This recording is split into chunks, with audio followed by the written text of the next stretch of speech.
name is Brad Wagner, and I'm the Director of Product Strategy here at VisionCore. And in this role, one of the primary functions that I do is listen to customers and be able to understand what their needs are and what their pain points are that they're experiencing in their organizations, specifically as it relates to their virtualization and their adoption of that virtualization.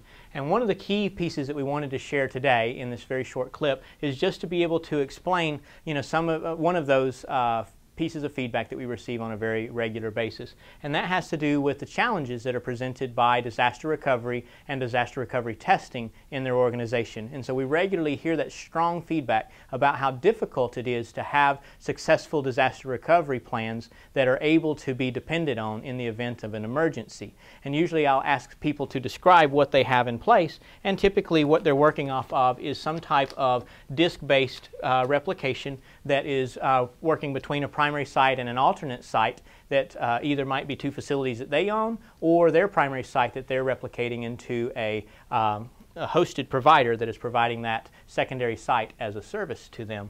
And so typically this array-based replication is an acceptable solution in their environment, but they provide the feedback that says it is a very expensive solution across their environment to be able to make work, and then also has some inherent problems with the complexity of designing those disaster recovery plans and the scripts that need to be executed in the event that they have a failure of that primary site and they have to move over to the secondary site. And then they also express very strong frustration with testing that disaster recovery, once a year or on whatever interval they think is necessary to make sure that it works. And the way that they propose it to us is that they go in and have to plan their disaster a month ahead of time to be able to ensure that they've got all the right people and all the right processes involved to be able to have it successful. And obviously we know that's a bad piece to rely on because seldom do you get to plan your disasters. And so then they go into that alternate site and do this recovery work, and typically they tell me it takes more than a week to be able to do, and sometimes much longer than a week, to be able to bring those applications back up and test that they're successful. And obviously they're not happy with that as a solution, and so they ask in their virtualization environment whether there might not be alternatives that are acceptable. And of course that's something that VisionCore addresses very directly, and I'm very confident in the solutions that we're providing to the marketplace there. And I'll share that with you just a little bit.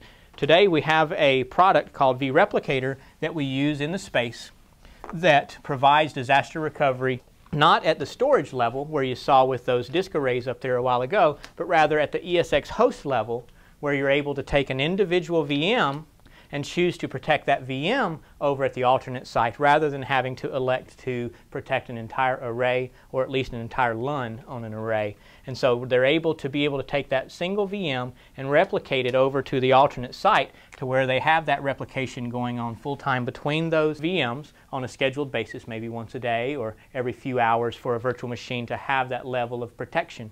And then they tell me that it has quite a bit of features that they are very comfortable with in their environment that they like. In addition to it being very simple to use, just being able to download it, install it, and set it up for individual VMs in a very short period of time, that is something that they like and are very positive about. The second piece of feedback that I get is the cost. They tell me is much more reasonable compared to the other solutions that they have in the environment, much cheaper than being able to protect it at the array level. So very simple to use, very cost effective. And then third, they tell me that it's very simple to test. Due to the benefits of virtualization, be able to bring up this recovery VM over in their disaster recovery environment in a way that isolates it from the network and are able to execute their test and be able to show that their protection is successful and that it is something that they can depend on with just 15 to 30 minutes of testing and not having to do that setup ahead of time to be able to verify that their